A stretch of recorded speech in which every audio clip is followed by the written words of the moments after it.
Hey, Basket Brains, Kirby here, aka Darkwing Disc, and Corey Feldman may be the comeback king, but I am the come on your back king. Alongside me is Ollie DePina, and aka the mitochondria, because he is the powerhouse of the cell. Bada boom, realest dudes in the room. Welcome to episode 28 of the K.O Disc Golf Show. Episode 28, this is the Sand Slash episode. A couple of famous players to wear the number 28 are Adrian Peterson and Buster Posey. A couple of my favorite Red Sox to wear the number 28, JD Martinez, Adrian Gonzalez, and Doug Mirabelli, who Doug Mirabelli only had one role, and that was to catch Tim Wakefield. And he did it for, 8-10 years for the Red Sox. And then special shout out to Red Sox player Sparky Lyle, who also wore the number 28. Don't know anything about him. I just really like the name Sparky. So we had a few. The Giants have had a few 28s. We've had our biggest one is Gabriel Wilson back in like 07, 04, 07 was part of our first championship run. And then, but the current Giant is Cordell Flott. So shout out Cordell Flott. Yep, and a couple of Mariners to wear the number 28, Eugenio Suarez and Raul Ibanez. So Ollie, how's it going, man? Good to see you, bud. It's going good. I'm at this is Tuesday. We're recording this Tuesday morning. I got a shift tonight. It's my birthday tomorrow. I have one more shift then, and then I have 2 days off. So I'm quite excited. I'm not entirely sure what I'm doing for my birthday yet, but I know there's some fun stuff planned on those days off. Happy birthday. Thank you. That's awesome. How old are you going to be? I will be 26. 26. Dang, bro. Getting up there in age, man. I'm unk now. Yeah, that's awesome. Yeah, go in the chats, give Ollie a big happy birthday in the comment section below. Show Ollie some love. That's awesome, man. Good for you. It'll be cool. Sure Roxy has some fun stuff planned for you guys. So she was running some stuff by me, like having some ideas, and I was like, I think in the cards is possible go-karting. Very excited for that. Yeah. Possible. I said if we don't go-karting, I'd also be down. There's this bar in Kent called Four Horsemen Brewery, and it's like a brewery, and they have like a $18,000 simulator that they have in the bar that you can use. Cool. So I was like, I would love to go to that bar and go to the simulator and like play on the simulator basically, because they brought it to an event I've been at before, and it was just so much fun. And I met the guy that runs it there, and so it was cool. I was like, I'd be down for that. And then I think the other option was possibly going to the casino up at Tulalip or something like that. Watch some football games and, I don't know, just mess around. Yeah, that's cool, man. That sounds like a good time. I'm really looking forward to the season almost being over, honestly. We got one more tournament left with the Washington State Championships, and then we're hosting a couple of tournaments through ECD, which I'm kind of, I might jump in and play, and I might kind of just facilitate and that kind of thing. So besides that, everything's going, pretty chill, like on this end, which is nice. Kind of starting to make some plans for the off season, kind of like, setting aside a couple of days to tell the wife, like, yes, we'll go and clean the garage and, kind of do some like house chores that I really haven't had time to do so far. And, making some plans. Like I want to go out to Rain Shadow. My buddy lives like really close to out there. So, me and my other friend are going to get together and take a trip out there and go and see him, and kind of starting to plan some of that like off-season stuff where I can just kind of do some like not worried about getting to the next tournament and the next course and that kind of thing throughout the week. So is Rain Shadow your favorite course? It's one of, I love Rain Shadow. Yeah, I think it's I was thinking about going up to for my birthday to Raptors Knoll and possibly playing around, because that's like one of my favorite courses I think in the area. And then I was just over in Hood Canal last week, and like 5 minutes. It's like basically the same background and setting of Rain Shadow, and so it was pretty cool. That's sick.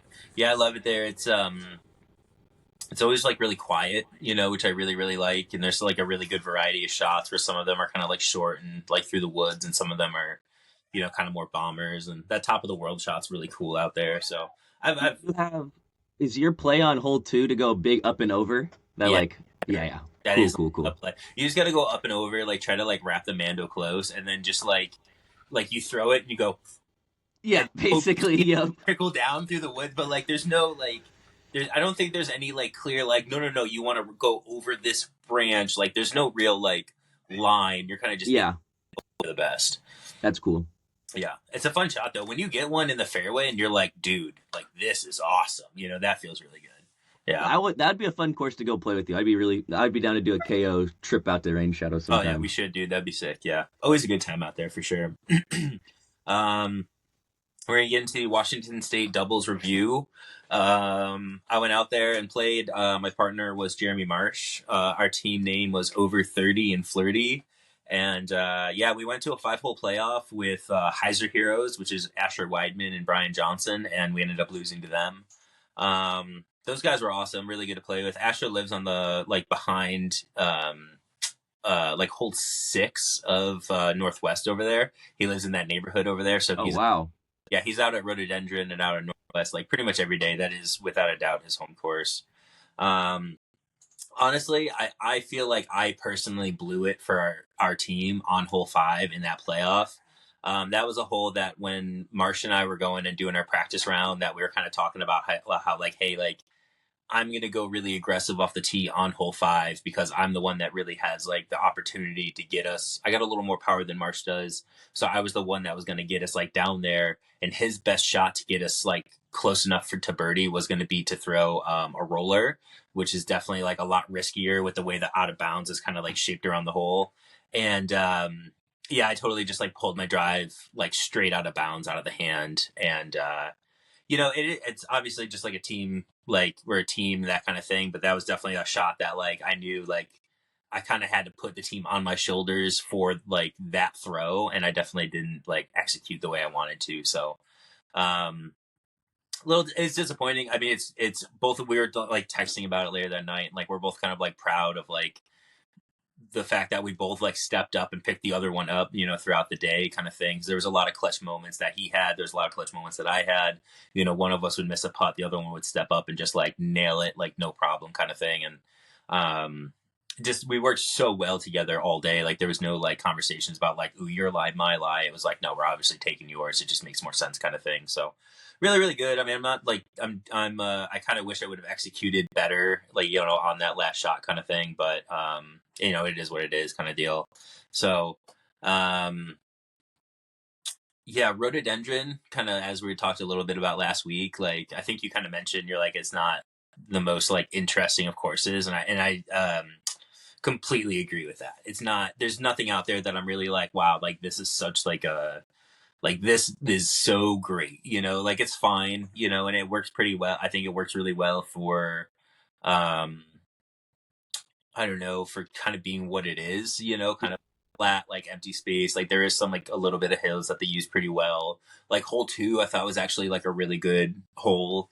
Not like the best Yeah. I've ever played, but like hole 2 is a good hole. Hole 1's fine, but it's not super, A little, like, yeah, I think there's I don't think it's like a bad course by any means. I think it's pretty fun for what it is. I just don't think it's the most challenging. Yeah, like where the second you become a player that where you start getting like that higher 300, like 400 feet, mhm, that course becomes a lot easier and you start like you can I walked out of there with like a 5 or 6 down shooting singles one day. mhm.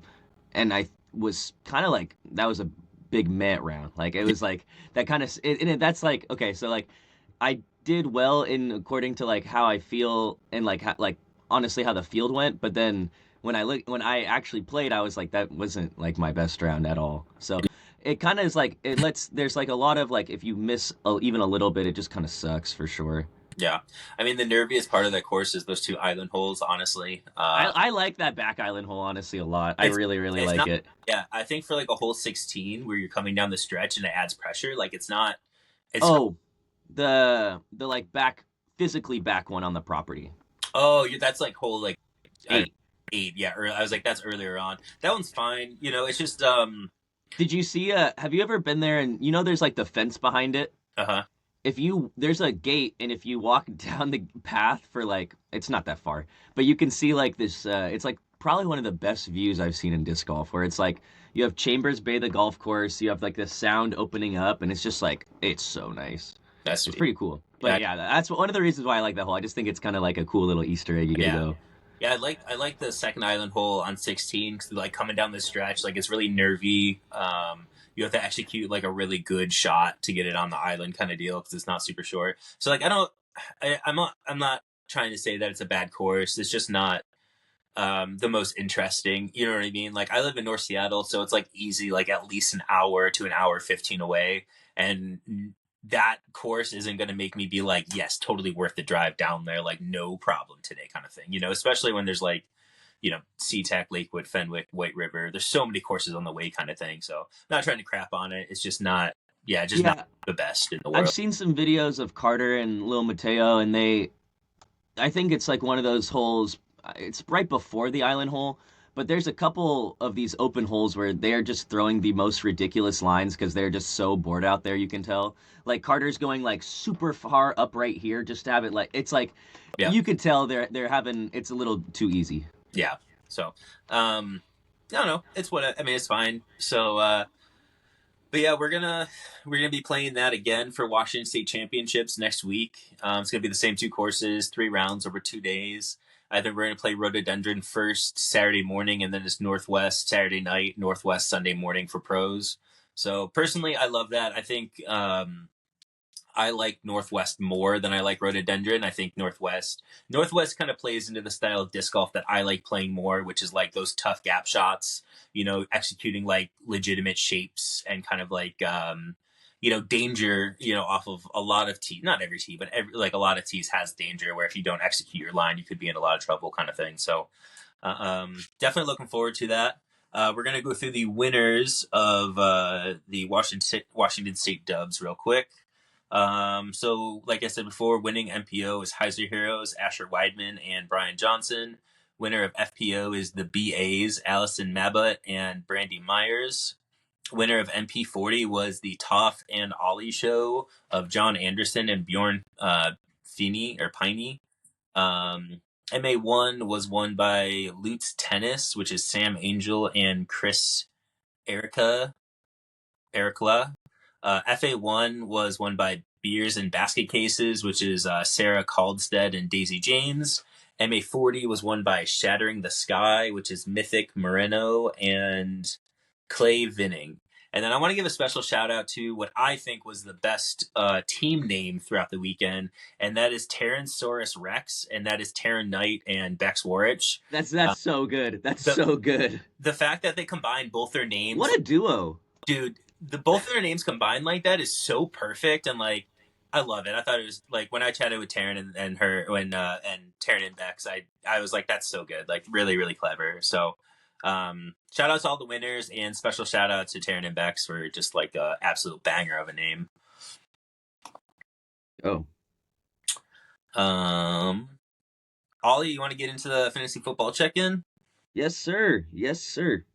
So, oh, another week. I'm a little reluctant to start because another week I feel like I didn't even do too bad, but I scored 137, but Sean Kong and two tight ends, one cup.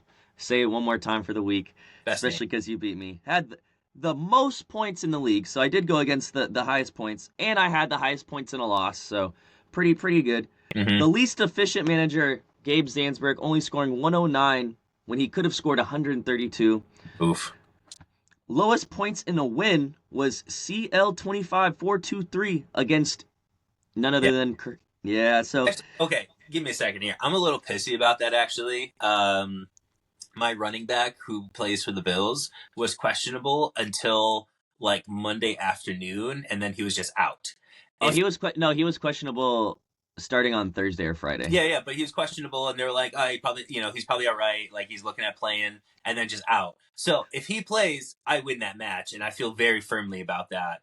Also, we just kind of, I was on the receiving end of Aaron Rodgers, which is bullshit. So I'm a person. I had James. You're talking about James Cook, and I yeah, have James Cook in another league, and I straight up took him and put him on my bench the second he was questionable. Because when you have a Monday night running back, and you have, because then unless you have their direct backup, it sucks because it just screws you. yeah. So Well, I had nobody else really to replace him. Realistically, I was only going to get 2 points off of my next running back, who was also questionable.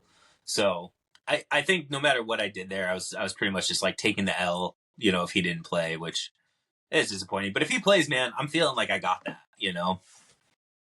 I feel it. So I lost to, like I said, At least I'm not last, Lucas Cobre. I think it's a jab at me, honestly. Now that I'm reading, That's funny. he actually came out with another win against Team Gabe Zandberg, so 2-4 on the season. Sean Kong goes to 500 with beating me. Gabe Zandsberg's at 500 with the loss. Wow, I'm just the only 1-5 team, I guess. I'm on top of the world with another win. Oh no, There's because Testicle. Team Lukey 1-5. Okay, so I already talked to Luke. It's a battle between me and Luke at this point. Yeah, a battle for the bottom. Yeah, but I wouldn't be too worried. I think I'm gonna at least end past 500, so I think that's gonna be okay. Um, and then Team CL 25423 moves to 5-0-1, so still no losses with the tie. Slop Jockeys gets the win over OK Fantasy Disc Golf Football Show, and so they move to 500, 3-3 as well. So a pretty tight race Yeah. besides the top. So it's gonna be pretty interesting. I think we're gonna have. Okay, I might have to change that. We have a large playoff. We have actually I don't mind that, a 6-team playoff. Yeah, we'll see how it shakes out when the playoffs actually come around. How many weeks do we have until the playoffs? I don't really want to make the finals. Let's see if we'll talk about this, and I'll see if I can edit it. But we'll talk about it first because I forgot to change this in the settings, but it was something I was already gonna change, so I don't really think anyone can be too mad about it, and it's for the better because week 17 basically a lot of teams will sit their players, so it doesn't really mean that much. So like these top teams with the best players, they might not even be playing that last week. So what you like to do is put it 1 week back and have the championship like week 16 or something like that for fantasy. Mm-hmm. We're only on week 7, so we're not even halfway through the league, so I don't. Yeah, but definitely want to get it figured out before playoffs get situated and everything. Yeah. But yeah, We have plenty of time. That's cool. Yep. So we got plenty of time with that.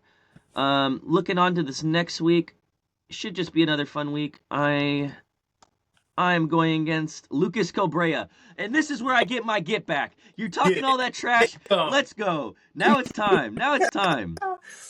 Hell yeah. I'm projected last, but Yeah. this is where I start to turn on. I get Nick Chubb back. Christian McCaffrey's working out again. Puka Nakua will be back eventually. We're gonna be cooking. Buka de Beppo.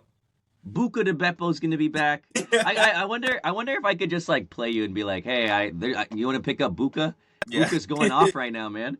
You'll be like, who's Buka? You'll start looking up Buka. Oh man, this yeah, I love the pizzas there. It sounds great. They did that on air to Rob Gronkowski. They had everyone. They're like, what do you think about Richie Russo? He's gonna go off. He's the tight end with 3 fingers. And Rob Gronkowski just was like, did I just get caught on air not knowing who Ricky Russo was? So he started bullshitting like he knew who this random made up person was, and they're all like laughing at him and everything. That's awesome.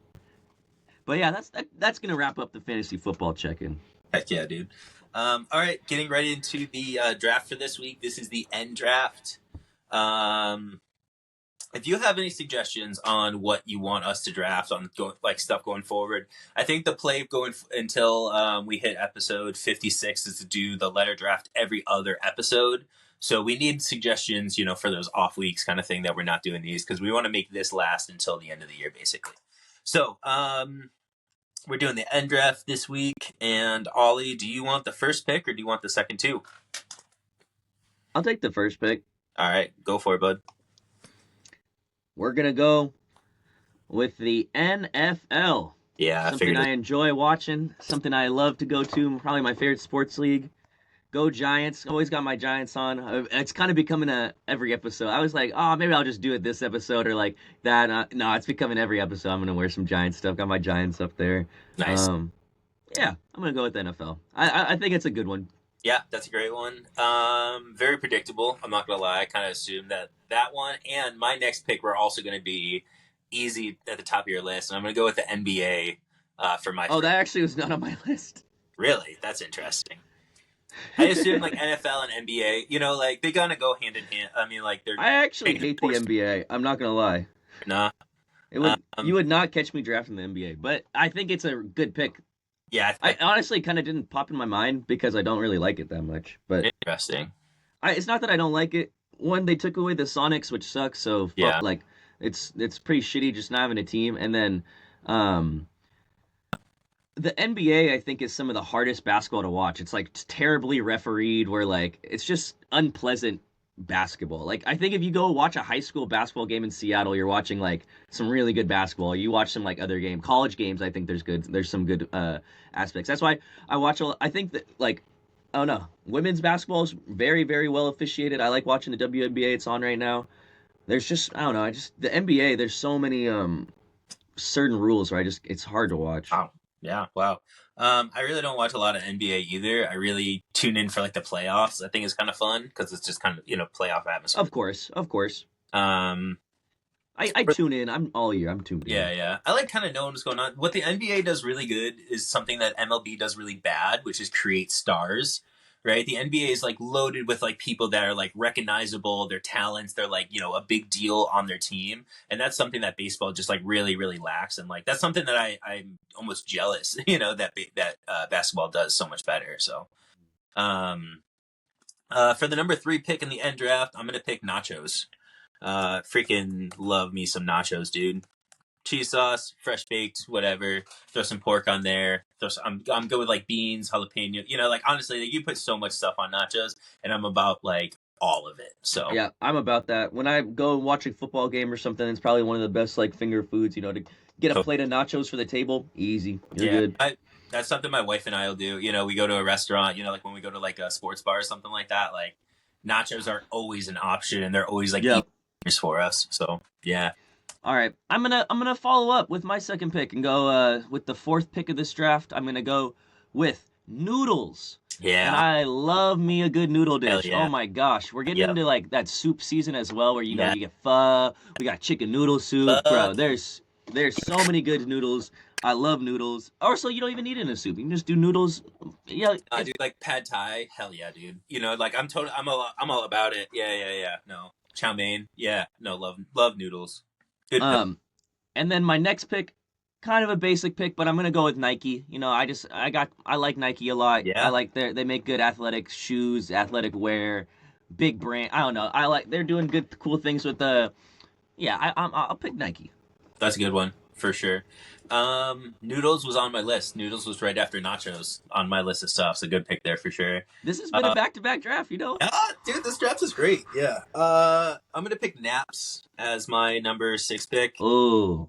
Naps, dude. As you get older, the ability to take a nap is like the coolest thing in the world. You're like, dude, I took a nap today. It was freaking awesome. Like days where you get to take a nap, midday naps. Amazing. I love that feeling of waking up and you're like, I don't know if I've been asleep for 45 minutes or for like 8 hours. And you're just like I need water because I'm dehydrated. Like, that's the best, dude. That's such a good sleep. I've been taking naps more and more in my life. I used to not be able to take naps. And so naps are kind of becoming something I am doing more. But I kind of have like a panic anxiety reaction to waking up me like, is it 10 in the morning or 10 at night? And Roxy's like, what? I'm like, what day is it? Dude, I mean, for part of the year, too, either way, at 10 in the morning or 10 at night, it's dark, and you're like, oh, shit. That's funny. All right, so for my number 4 pick and the number 7 pick of this draft, I'm going to pick nipple. I don't really feel like I have to elaborate on that. Ollie, what you got for number 8? This is where I don't know if I feel like I'm having such a good 3 for 3 draft right now. And I feel like this is not a bad one, but I feel like I could go with this other one that's a little more basic. But I think I'm gonna go with we'll go. Uh-oh. I'm having such I mean, hey, like I'm done picking, so like you can like air it out with all of us now. So the basic one is nighttime, and I think nighttime's a good one. But on my list. The one I want is Nürburgring, and it's my favorite F1 track. It's a German F1 course. It's considered the greatest track in the world. Okay. We're gonna put that as my pick. Right. I like that more. Nürburgring. You can look it up. You'll have to look it up when you're spelling it out for the. Yeah. Okay. Cool. All right. But it's an amazing, gorgeous track. It has like some of the most legendary things that have happened there, like really historic races, all kinds of races, not just F1. But yeah, it's like considered the greatest track of all time, basically. Nice. All right, so to recap, Ollie got NFL, Noodles, Nike, and Nürburgring. And I got NBA, nachos, naps, and nipples. Couple of stuff that was a couple of ones that were on my list that I didn't pick was Notion. NASA was on my list that I didn't pick, and then Nookie because I did it for the Nookie, the what. That's good. That's good. So Ugh. All right. Episode 28. It's my birthday tomorrow, so if I don't get a birthday wish from you, oh, just know you're getting cut. okay. Two things I want people to comment in the option below or in the comment section below. One, comment happy birthday to you, boy Ollie. He's turning 26. That's awesome. And then I'm gonna put a couple of comments in there that will have Ollie and I's drafts in there. We're gonna do it that way going forward. So we just want Ooh. to go in the comment Oh, section. most like comment. I like that. Ooh. Like whatever comment, whoever gets the most likes will get the number one pick next week, kind of thing. So we're gonna mix it up and kind of do it that way. I think that's really smart. I like that. Kind of keeps it like directly attached to the video. Yeah, Yeah, I like that. Yeah. All right, to end the show here, I got a quote about Buster Posey from Clayton Kershaw. I always think about guys I'd like my kids to emulate their game after. Buster's at the top of the list for me. Just a MLB great, shows what Buster Posey's all about. Aim high, shoot low, and we'll see you next week for episode 29. Kind of crazy we're at 29. See ya.